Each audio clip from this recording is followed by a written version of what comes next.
조선시대 기묘한 이야기.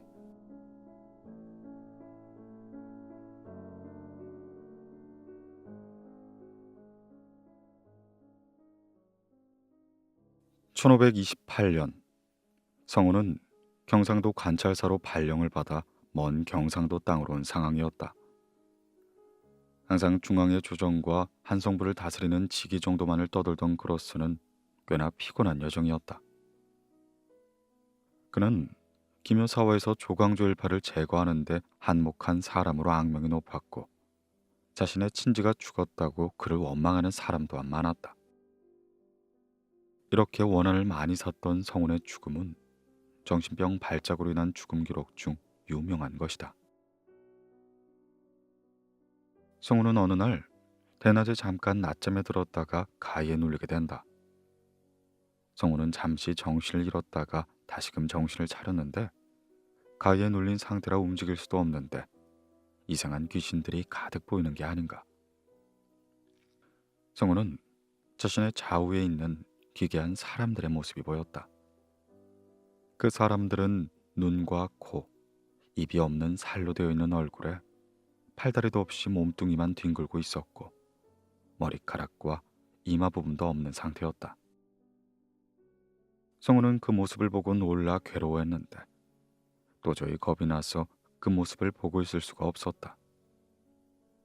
이후 성우는 발광하며 겁에 질린 목소리로 중얼중얼 알 수 없는 소리를 내며 괴로워했고, 눈을 뜨면 그 모습이 보일까 질끈 눈을 감은 채로 계속 부들부들 떨었다.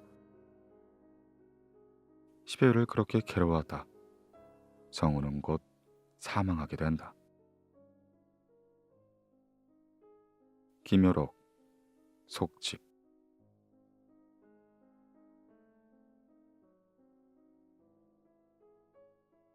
조선시대 기묘한 이야기. 1590년에서 1592년에 이르기까지 당시 서울에는 등등곡이라는 이상한 춤을 추며 정신없이 노는 노래가 크게 유행했다. 이것은 일부러 정신 나간 행동을 하면서 미친 사람 흉내를 내는 노래였는데, 주로 부유한 집안의 자제들이 모여서 일부러 바보짓을 하며 설치는 것이었다. 희죽희죽 웃는 표정으로 짐승 같은 동작을 아무렇게나 흔들며 춤추는가 하며, 밤새 깔깔거리고 웃으면서 뒹굴다 엉엉 울기도 하며 사람이 사람 같지 않다네 나이의 말들을 서로에게 주고받았다. 이 노래를 할 때는 귀귀한 귀신, 괴물, 도깨비의 모습을 만들어 가면을 쓰고, 괴상한 옷과 정상적인 것이 아닌 겉모습, 보통 사람이 떠올리기 힘든 모습을 일부러 찾아 몸에 걸치는 것이 아닌가. 이들은 무당의 모습이나 기괴한 행색 따위를 일부러 따라해서 서로서로의 미친 모습을 자랑했고, 도저히 설명할 수 없는 정신 나간 듯한 동작만을 계속하며 놀았다. 그리고 이러한 퇴폐적인 기행은 삽시간에 퍼져 수백 명, 수천 명이 한데 엉켜 이런 노름을 하기 일렀다. 결국에는 아무런 생각 없이 이렇게 무작정 이상한 노래를 하다가 모든 재산을 날리고 거린이 되는 사람들까지 나타났다. 유명한 선비와 명문가의 자제들 중에서도 정효성, 백진민, 유극신, 김두남, 이경전, 정엽 등이 이 등등곡을 즐긴 것으로 알려졌다. 당시 극심한 담증의 상황에 허망함을 느낀 양반 가문에서 은밀히 어떤 일탈적인 취미가 유행된 것이 갑자기 크게 퍼진 것으로 짐작된다. 조선 후기의 여러 서적에서는 이것이 임진왜란 직전 망조를 상징한다는 식의 해석 또한 통용된다. 연려신기술.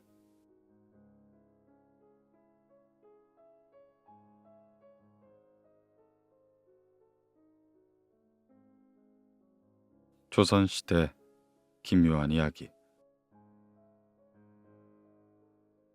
조선조 연산군 때 영어읍 흥월리 잣나무백이라는 마을에 신영원이라는 양반이 살고 있었다.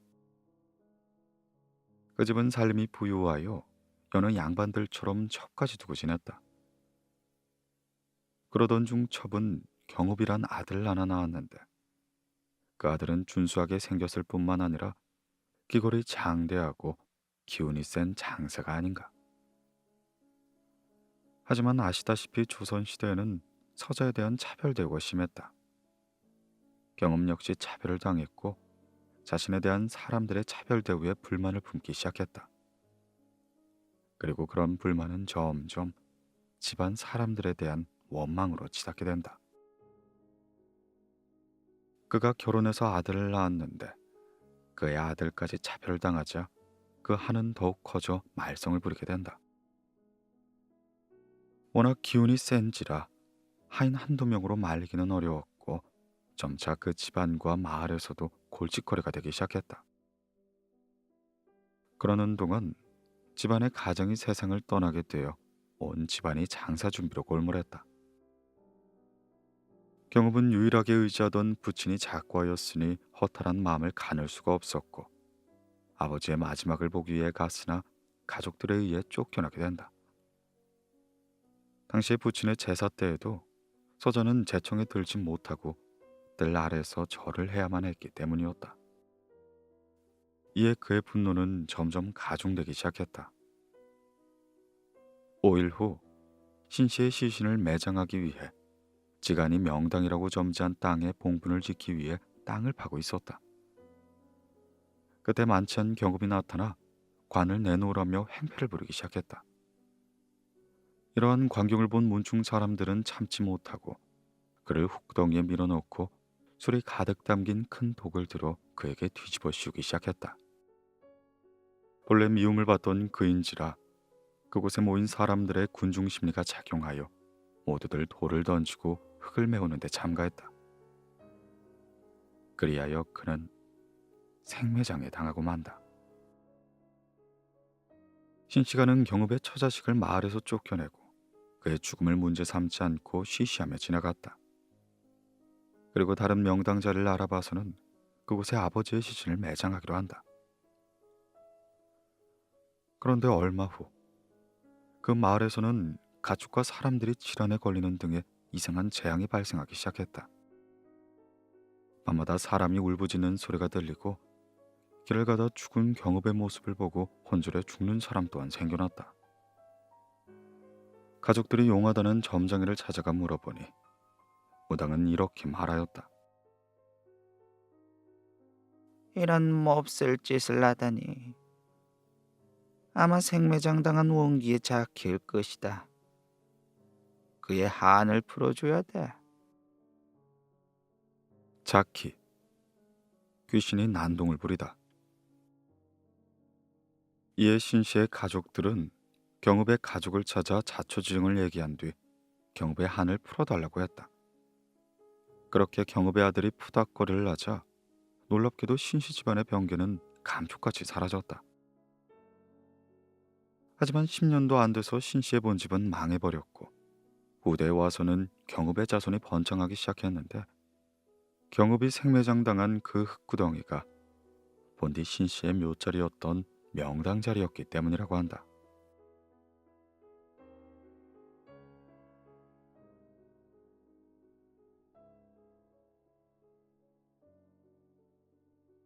조선시대 기묘한 이야기. 조선 정조 때 강원도 영월리 수곡리라는 마을에서 해괴한 일이 벌어졌다고 한다. 정약용이 쓴 흠음 신서 중 의율 차례의 기록을 보면 한 여인의 원한이 가져온 이상한 현상이 언급된다. 그 마을에 살던 처녀가 무슨 이유인지 이웃 마을의 총각과 결혼을 앞두고 목을 매달고 죽게 된다. 마을 사람들은 그녀가 혼이 나기 싫어 자살했다고 생각하곤 몹쓸 년이라 하며 마을 뒷산 중턱에 대충 묻기 시작했다. 그런데 그 후로 이제까지 별 탈 없던 마을엔 온갖 재앙들이 생겨나기 시작했다. 그녀의 무덤가가 있는 중턱을 지난 행인들은 이내 시름시름 앓더니 죽는 일이 발생했고 가족들이 밤새 울다 죽는 일도 있었다. 게다가 마을의 곳곳 담벼락엔 피칠이 돼 있기도 했고 발자국이 어지럽게 나 있기도 했다. 그리고 마을의 주민들이 여인의 곡소리를 들었다며 공포에 떨기도 했다. 이런 일이 자꾸 생기자 마을은 구슬했는데 구슬하던 무당은 피를 토하며 죽어버리는 게 아닌가.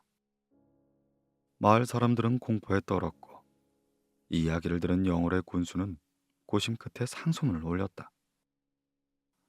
일은 곧 정조에게로 들어갔고 정조는 정여공에게 부탁해 마을 일을 조사하게 했다. 정여공이 마을 사람들에게 그 처녀에 대해 알아보고 시체가 묻힌 곳을 파냈을 때 처녀의 시신은 하나도 썩지 않아 있다고 한다.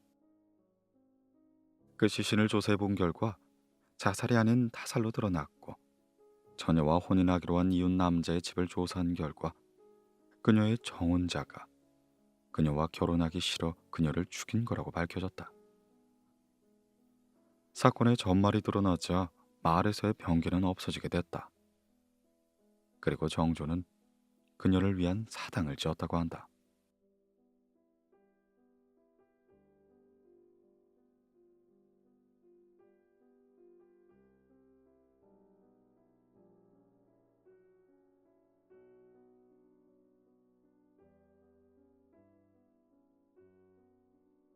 조선시대 기묘한 이야기. 전 세계적으로 16세기에서 17세기는 기상이변이 잘 일어나 자연재해가 많이 일어나는 때였다. 우리나라 또한 예외는 아닌지라 조선조 광해군 1년 충청도 연산 땅에 지척을 분간할 수 없을 정도로 많은 흙비가 심하게 내렸다. 그리고 그해 봄부터 약 3년 동안 극심한 가뭄이 들었다고 하니 당시 농업에만 집중돼 있던 우리나라의 환경상 살림은 점점 어려워졌고 백성들의 삶은 피폐해져만 갔다. 굶어 죽는 사람 또한 늘어나는 무렵 가평군 백동리 어느 마을에 어린 딸 하나를 둔 가난한 부부가 살고 있었다. 세 식구 모두 굶기가 일쑤였지만 불을 떼서 끓여 먹을 알곡 하나가 없었다. 그때 부인은 아이를 가지고 있어 이제 곧 출산한 달이 되었지만 워낙에 먹지를 못했기 때문에 아이가 벤 건지 안 벤 건지도 모를 정도로 배는 조금 불룩할 뿐이었다. 남편은 출산할 때가 되었으나 여기엔 시어머니도 안 계시고 하니 친정 가서 아이를 낳는 것이 좋겠다고 부인에게 제안했다. 그렇게 부인은 친정에 갈 채비를 차렸다.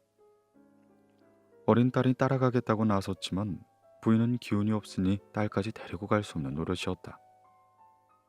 친정집에 가려면 고개 하나를 넘어야만 했기 때문이었다. 부인은 맥없는 발걸음을 한 발자국씩 옮겨서는 겨우 고갯마루에 올랐다. 며칠간 풀뿌리로 겨우 연명했으니 힘도 없는 데다 아이를 가졌으니 고개까지 오르는 것이 너무 힘든 그녀는 나무 그늘에 앉아 잠시 쉬기로 했다. 그때 갑자기 배가 아파오는 게 아닌가. 부인은 친정집까지 가야 한다고 일어나려 했지만 배가 점점 아파와 도저히 갈 수가 없었고 이내 정신을 잃고야 만다. 시간이 얼마나 지났을까. 비몽사몽간에 눈을 떠서 옆을 보니 싱싱하고 큼지막한 고기 덩어리가 눈앞에 아른거리는 게 아닌가. 허기가 진 부인은 정신없이 고기를 뜯어먹기 시작했다. 어느 정도 배가 부르니 정신이 들고 이내 졸음이 몰려와 그녀는 다시 잠을 청하게 된다. 그렇게 여인이 눈을 뜨자 여인 옆에는 뜯겨진 아기의 시체가 보였다. 그때서야 자기가 낳은 아이를 잡아먹은 줄 안 부인은 이내 오열하며 쓰러졌고 그대로 죽음을 맞이했다. 이후 부인이 죽은 이 고개를 애자비 고개라 부른다고 한다.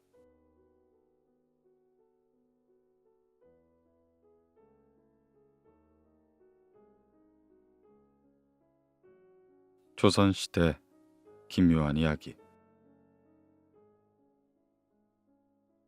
경상북도 문경에는 월방산이란 산이 있는데 이 산 중턱엔 물이 흐르는 계곡이 있고 그 계곡 앞엔 산신을 모시고 있는 산신당이 있다. 이 사당 주위엔 돌로 담장을 쌓았으며 그 둘레인 노송으로 둘러싸아 외부인이 함부로 들어오지 못하게 한다고 하는데, 이 산신당은 마을 사람들의 신앙의 대상으로 오래도록 전해오고 있다. 조선이 막 세워질 무렵 마을에 살던 처녀는 산에 나무를 캐러 갔다가 그만 계곡에서 미끄러져 온몸에 많은 상처를 입게 된다. 그런데 갑자기 백발의 노인이 나타나더니 처녀에게 이렇게 말해주는 것이 아닌가. 계곡 바위 틈에서 흘러나오는 물이 있을 터이니 그 물을 먹고 바르면 곧 나을 것이야. 여인은 꿈속에 노인이 시키는 대로 그 물을 마시고 몸에 발랐더니 이내 상처는 씻은 듯이 없어졌다고 한다. 그렇게 마을로 돌아온 여인은 그 이야기를 마을 사람들에게 전했고, 계곡에 산신을 모시는 사당을 만들어 정월 대보름이면 산신을 모시는 제사를 하게 된다. 그렇게 이 마을 사람들은 계곡에서 나오는 물을 마시고 원기를 회복하는 듯 마을에선 없어서는 안 되는 소중한 곳이 되었다. 마을 사람들은 너무 마시면 물의 효력이 없어질까 정해진 때에만 환자들 위주로 마시게 하고는 더 이상 욕심을 부리지 않았다. 그렇게 시간이 흘러 일제시대, 마을에 들어온 어느 일본인은 이 신을 믿는다고 비웃으며 사당을 불태우고 물이 나오는 바위 틈을 마구 파헤쳐버렸는데, 그날부터 일본인은 시름시름 앓다 3일 만에 죽고야 말았다. 그리고 그부터 마을의 우물들은 전부 흙탕물로 변해버렸고, 밤이면 가축들은 이유 없이 죽는 일이 발생했다. 마을 사람들은 곧바로 제사를 드려 산신령의 분노를 달랬지만 애석하게도 약수는 다시 흐르지 않았다고 한다. 그리고 그 후에도 일본인이 마을로 들어오면 비명 행사하는 경우가 많았다고 한다.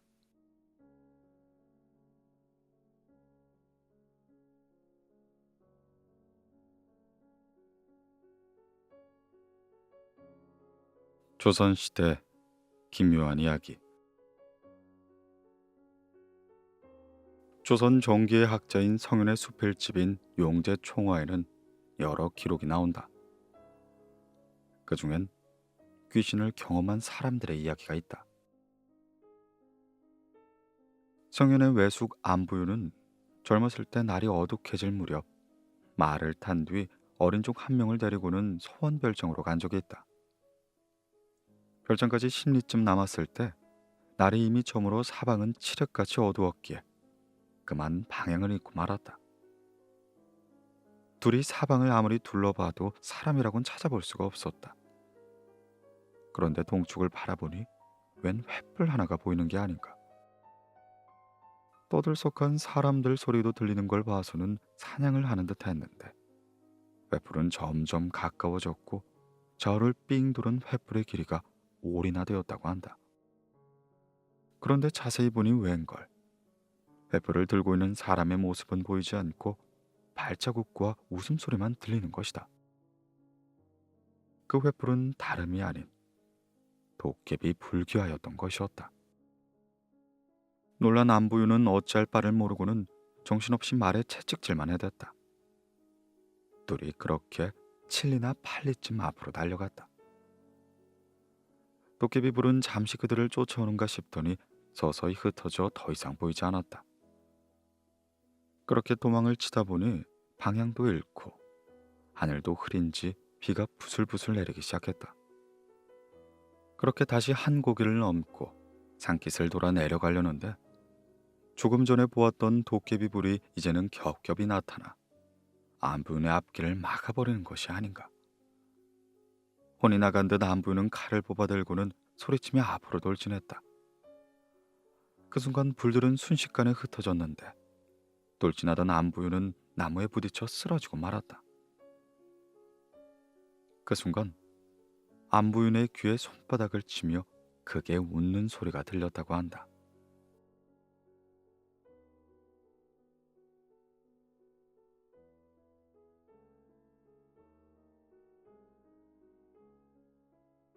조선시대 기묘한 이야기. 전라북도 임실 고을 오원이란 마을엔 귀신이 쌓았다는 전설이 있는 둑이 하나 있다.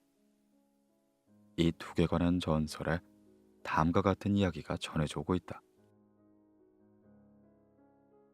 조선조 임실 고을의 좌수를 맡던 마시성을 가진 부원군이 하나 있었는데 그가 아직 신분이 그리 높지 못했을 때 일이었다.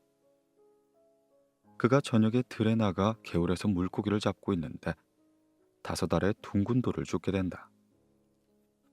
이에 마자수는 돌이 너무 예뻐 집으로 가져오자 돌은 영롱하게 빛을 내는 것이었다. 그는 보통의 물건이 아니라고 생각하고는 이 돌을 괴짝 안에 넣어 잘 보관했다. 그로부터 며칠이 지난 후 잠을 자고 있었던 마자수는 누군가 자기를 부르는 소리에 눈을 뜨게 된다. 그 소리는 마당에서 나고 있었는데 마자수는 소리를 따라 마당으로 나가자 마당엔 산 사람들이 아닌 수많은 귀신들이 모여 있었다. 마자수는 순간 겁이 났으나 사대부의 체면을 지키기 위해 헛기침을 하며 이렇게 말했다. 웬 놈들이냐? 그러자 귀신 중 한위가 나서더니 애걸복걸하며 말하였다. 저희가 귀양부를 잃었는데 어른께서 그것을 갖고 계시니 빨리 이를 돌려주소서. 말이 끝나자 여러 귀신들이 저마다 빌며 사정하는 것이 아닌가. 영문을 모르는 마자수는 아니, 귀양보라니 그게 도대체 뭔고? 어르신께서 며칠 전에 얻으신 귀한 돌이 바로 귀양부입니다. 귀신들이 이같이 말하면 내어주길 간청했으나 마자수는 돌이 아까워 선뜻 내어주기가 싫어 거절할 공례를 하고 있었다. 그러자 다급해진 귀신들은 흥정을 붙였다. 하면 어른께서 만일 원하시는 게 있으면 무엇이나 받을 것입니다. 제발 귀양분만은 되돌려 주십시오. 순간 마자수는 매번 장마가 오면 마을의 우원천이 범람하여 마을 사람들이 고생하는 걸 알고 이런 제안을 했다. 자, 그럼 너희가 만일 하룻밤새 우원천에 돌로 만든 둑을 쌓는다면 내가 이 귀양분지 뭔지를 돌려주도록 하겠다. 귀신은 재예응했다. 그리고 다음날 아침에 눈을 떠보니 정말로 우원천에 돌들을 쌓은 기나긴 둑이 번듯하게 만들어져 있던 것이 아닌가. 마을에선 갑자기 세워진 둑에 의한 소란이 일어났고 마자수는 마을 사람들에게 간밤의 일을 얘기했다. 그렇게 밤이 되자 귀신들은 다시 마자수에게 몰려들기 시작했고 마자수는 그들에게 약속한 귀양부를 돌려줬다. 그리고 뭐 원하는 게 없는지 물었으나 귀신들은 이제 저승으로 가야 하니 마지막으로 이승의 음식이나 먹게 콩 한 알만 삶아달라고 하는 것이었다.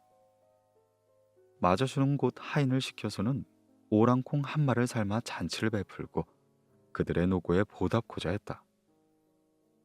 그렇게 귀신들이 콩을 나눠 먹고 있었을 때 맨 끝에 앉은 한 마리의 귀신만이 콩을 얻어먹질 못했다.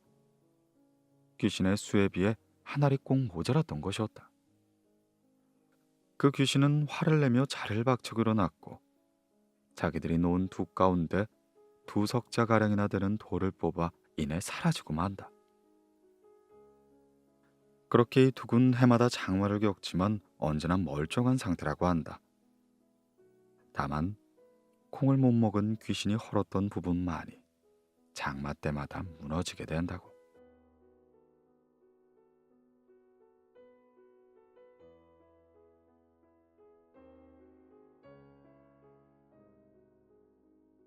조선시대 기묘한 이야기.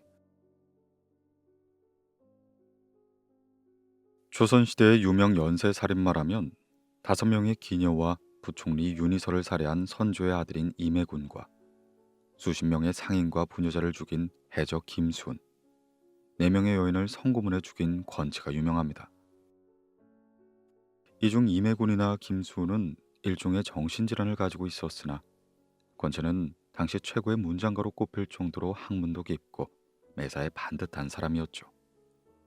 즉, 정신은 멀쩡하나 감정이 저하된 사이코패스 기질이 있다고 보입니다. 조선조 세종 9년 5월 22일, 엽기적인 살인 사건이 발생해 장안이 떠들썩했습니다. 한 여인이 죽은 채로 물에 내려왔는데 시체는 온몸에 상처 자국이 있었고 성기에서 항문 부위까지 칼로 도려져 있었죠. 게다가 얼굴마저 도려져 있어 신원을 알 수가 없었습니다. 이후 몇 주를 간격으로 실종된 여인들의 시신이 발견되었습니다. 죄다 온몸이 불로 지져 있다던지 잔인한 방법으로 살해되었죠. 이런 일이 반복되자 분노한 세종은 범인을 잡으려고 명하였고 수많은 의금 부사와 어사들이 사건을 조사하고 거리를 순찰하기 시작합니다. 그나마 얼굴이 손상되지 않은 한 여인의 골격 등을 살펴 얼굴을 그렸는데 이를 바탕으로 신원을 조사한 결과 덕금이라는 여인으로 당시 최고의 문장가이자 집현전 학자인 권채의 몸종이라는 사실을 알게 됩니다. 당시 사건을 맡은 의금부의 신상은 권채가 세종의 글 스승이기도 했고 당시 문장가라 함부로 집에 들어가지 못하자 아예 잠복을 하기 시작합니다. 잠복한 지 4일 정도가 되자 한 여인이 갑자기 대문을 열고 도망 나오고는 몇몇의 남자들이 그녀를 쫓는 모습이 보였습니다. 신상이 수하들과 함께 여자를 구출했는데 온몸은 이미 상처투성이에 휘골이 상접할 정도로 앙상했습니다. 그리고 그녀의 진술로 인해 끔찍한 사건의 전말이 밝혀지게 되죠. 권채가 수하들을 시켜 여자들을 납치한 뒤 일주일간 잔인하게 성고문에 죽인 사실이었습니다. 권채는 3년 뒤 한약 집선방을 편찬할 정도로 의학에도 상당히 지식이 있었는데 그는 어떻게 사람을 서서히 죽일까를 잘 알고 있었습니다. 그에게 잡힌 여인들은 거의 일주일을 고통당하다 죽었는데 몸의 힘줄과 핏줄을 도려내는 경우도 있었죠. 또 여자의 입을 솜으로 막은 다음 불에 달군 쇠로 음부를 지지고 개의 변을 먹게 하는 등의 성고문의 방법은 잔인하기 그지없었습니다. 그렇게 권채는 의금부에 소환됐지만 자신은 잘못한 게 없다고 주장합니다. 그는 단지 학문 연구를 했을 뿐이라 일축했죠. 게다가 수많은 집현전의 학자들과 세종은 권채의 편을 들기 시작했고 결국 무혐의로 풀려나 좌천되지만 곧 복귀하게 됩니다. 대신 애꿎은 권채의 채정씨가 질투로 노비를 살해했다는 누명을 받아 곤장 안대를 맞다 죽어버리게 됩니다. 권채는 이후에도 작성도, 삼강 행실도를 편찬하는 등의 왕성한 학자 활동을 하다 40살이 되자 갑자기 급사했습니다.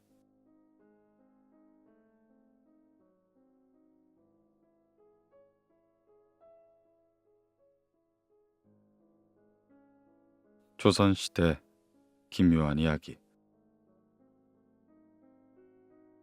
1498년에 사망한 이륙은 광주에 사는 80세가 넘는 한 노인이 평생을 살면서 본 가장 이상한 것 2가지를 듣고 기록에 남겨놓았습니다. 그 첫 번째 이야기는 남해에서 본 한 사람에 관한 이야기였죠. 노인은 젊은 시절 어떤 사람이 남해 해변에서 죽는 모습을 보았습니다.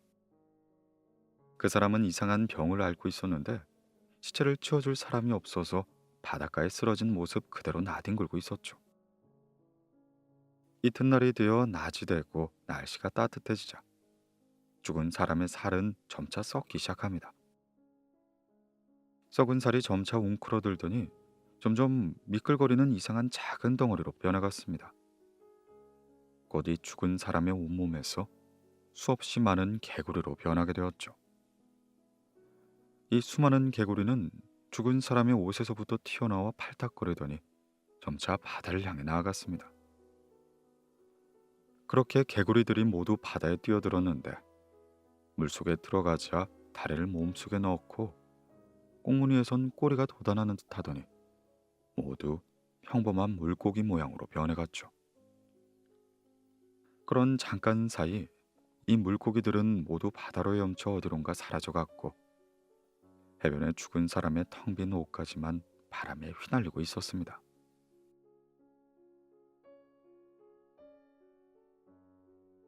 두 번째 이야기에 대한 기록은 아래와 같습니다. 어떤 사람이 갑자기 가면놀이에 흠뻑 빠져서는 이런저런 가면을 구하며 다녔습니다. 그런데 나무로 되어 있는 어느 이상한 가면을 발견한 뒤로 가면을 덮어쓰고 춤추고 노는 일에 더욱 빠지게 되었고, 그와 함께 이상한 병이 전염된 것처럼 시름시름 앓게 되었죠. 영문을 모르는 병을 얻자 이 집 사람들은 무당을 불러 구슬을 했는데, 무당은 이렇게 말했습니다. 그 나무 가면이 병을 불러일으키는 게야. 결국 이 사람들은 그 이상한 가면을 들판에 버렸습니다. 그랬더니 곧바로 병이 나왔죠. 아마도 가면이 얼굴에 붙어서 사람으로부터 무언가를 빨아먹은 게 아닌가 싶었습니다. 그렇게 몇 달이 지난 뒤 우연히 가면을 버린 들판에선 다른 사람이 그 가면을 보게 됩니다. 가면은 반쯤 썩어 있었고 그 부분은 버섯으로 변해서 살고 있었죠. 그런데 그 버섯이 꽤나 향기롭고 먹음직스러워서 그 사람은 버섯을 뜯어먹게 됩니다. 그러자 갑자기 비실비실 웃기 시작하죠. 이 사람은 희죽거리면서 웃다가 갑자기 춤을 추기 시작합니다. 그 모습이 마치 가면을 덮어쓰고 춤을 추던 그 몰골과 같았습니다.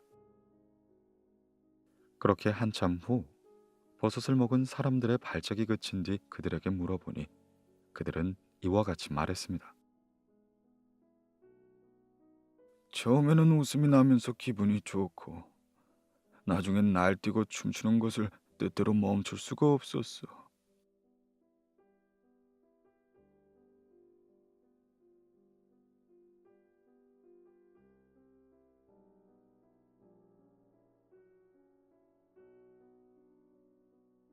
조선시대 기묘한 이야기.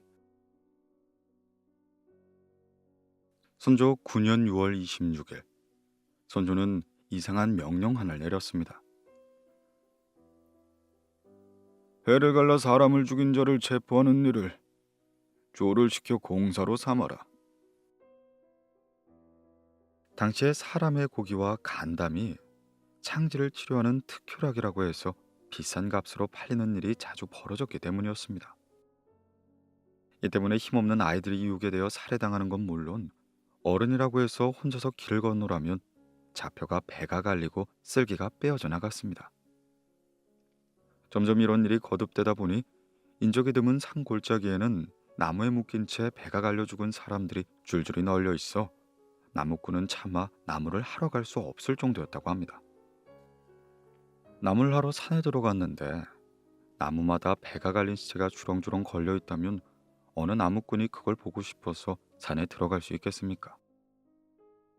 행여나 그런 무도한 일당과 마주치게 된다면 이번에 배가 갈리는 건 자신이 될지 모르는 일이었죠. 그리고 이런 상황이 계속되다 보니 나라에서 직접 나서 현상금을 내걸었던 것입니다. 아직 임진왜란이 시작되지도 않은, 굳이 말하자면 아직은 평화로운 조선이었습니다. 그런데 어찌하여 이렇게 무시무시한 상황이 벌어진 것일까요? 사서에서는 창질, 나질 등으로 기록된 질병은 문둥병, 나병 혹은 한생병이라고 합니다. 나병은 피부가 썩어 들어가고 신체 일부가 없어지는 끔찍한 증세 때문에 인간의 역사상 혐오의 대상으로 다뤄졌죠. 이스라엘의 성소는 물론이거니와 지금으로부터 2000년 전 진시황 시대의 법률 문서에서도 나 환자들을 격리시키는 규정이 나와 있을 정도로 오래된 질병입니다.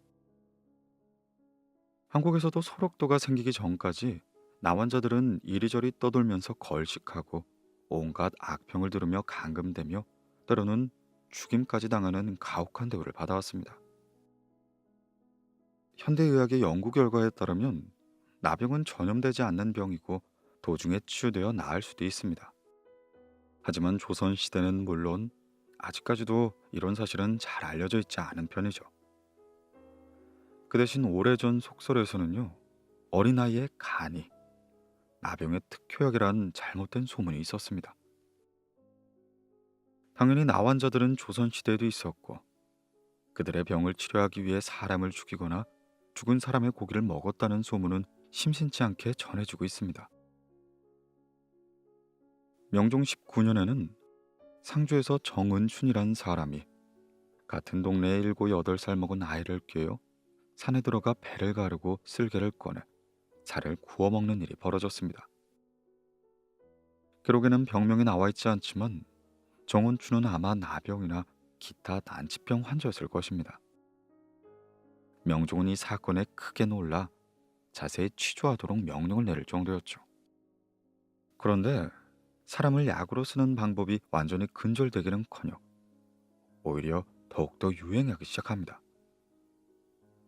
그렇게 명종 21년엔 좀 더 참혹한 현실이 기저되어 있습니다. 당시 서울에서는 사람을 죽여서 쓸개를 빼어가는 일이 많이 있었습니다. 이로써 처벌받은 사람 또한 많았죠. 당시엔 방종한 생활 덕에 창병에 걸린 사람들이 많았는데 어떤 의관이 사람의 쓸개로 치료하면 병이 낫는다고 말하자 사람을 죽여가며 배를 가르는 일이 자주 벌어졌던 것입니다. 특히 도성 내 동활인서, 보재원, 종로 근처엔 거린들이 많이 있었습니다. 종로는 지금의 종로이고 나머지 장소들은 모두 거린이나 불황자, 병자들에게 먹을 것과 약을 나눠주는 구제기관이었죠. 하지만 약을 얻으려는 사람들이 이들 거린들을 하나둘 잡아가 쓸개를 빼내 죽였고 불과 4, 5년 만에 길거리엔 거린들이 한 명도 남지 않을 지경이 되었다고 합니다. 거린들은 아무 기댈 곳이 없어 이런 곳에 찾아온 이들이었으니 하나둘 없어진다고 해도 아무도 신경 쓰지 않았을 터였습니다. 하지만 이렇게 거린이 모두 사라지자 이제는 거린이 아닌 다른 사람들에게도 손을 뻗치기 시작합니다.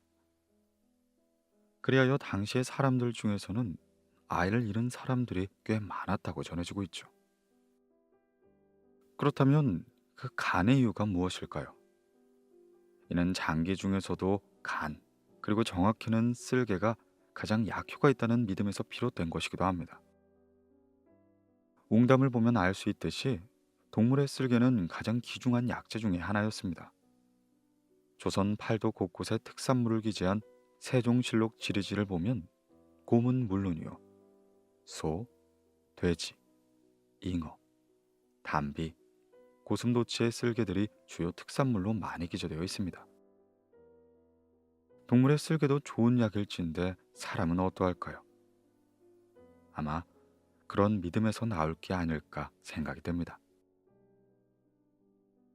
세종시대 때는 신숙주가 함길도에서 올린 장계에 사람 쓸개를 약으로 쓴 이야기가 실려 있습니다. 변경의 여진종 올적합을 피해 도망쳐온 중국인들 이야기를 적고 있는데 여진족 중 화살을 맞은 사람이 많자 중국인들의 쓸개를 빼내 독을 치료하고 도망쳤다는 것이죠. 즉 사람의 장기가 꼭 나병뿐만 아니라 여러 가지 약재로 쓰였다는 사실입니다. 실제로 사람의 쓸개를 삐어내 중국에 팔아 돈을 챙긴 사람이 있었다고 하니 꽤나 오래된 소문인 것 같죠. 그런데 선조시대 때는 이런 소문이 너무도 크게 번졌습니다.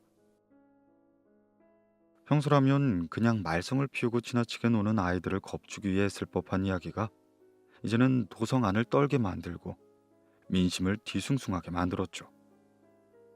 왕이 직접 사람의 간을 빼어가는 범인을 잡아오라고 명령을 내릴 정도가 되었던 것입니다. 정도가 더 심각했던 것은 선조 40년 5월이었습니다. 30년 전과 마찬가지로 사람의 간담을 빼어간다는 소문이 점차 번지기 시작했고 당시의 서울엔 사람이 혼자 다니지 못하고 무리를 지으며 다녀야만 했죠.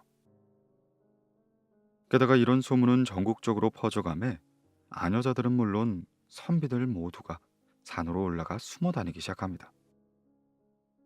사람들은 두려워 잠을 이루지 못했으며 농부들은 농사를 그만두게 되죠. 온갖 백성들이 두려움에 떨게 된 것입니다.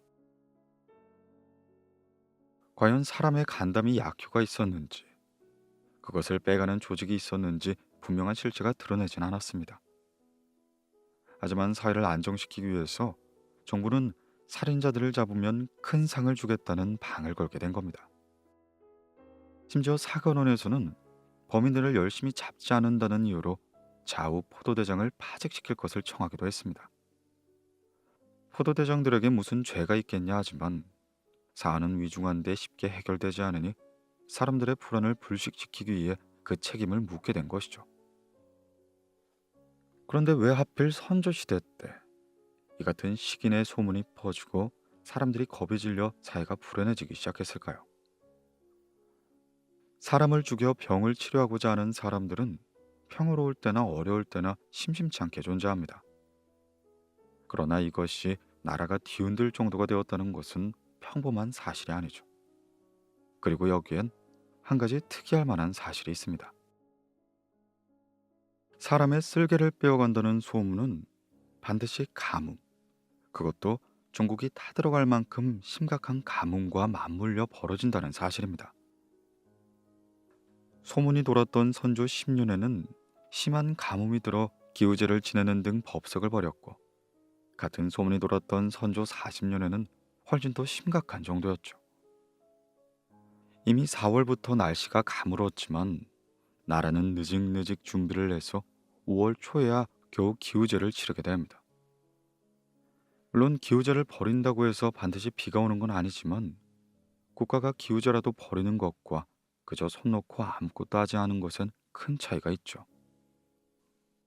불행한 일이 거듭되고 조금 더 나아질 기색이 없는데 아무런 희망조차 보여주지 않는다면 사람들은 점점 불안해지게 되는 겁니다.